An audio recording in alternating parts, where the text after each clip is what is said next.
เวอร์มื้อนี้เสนอเมนูแกงปลาขอได้บ่ดิแกงปลาขอบิ๊ก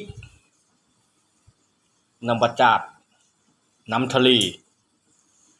ชื่อเบอร์พักไปตู้ชื่อหมกโบกแน่ตะโก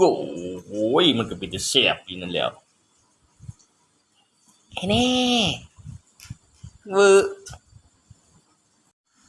น้ำเดือดแล้วก็ใส่ปลาลงไปเอ้ยกลิ่นหอมประเดะ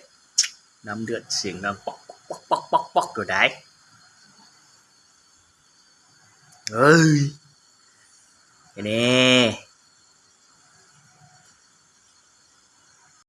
สุกแล้ว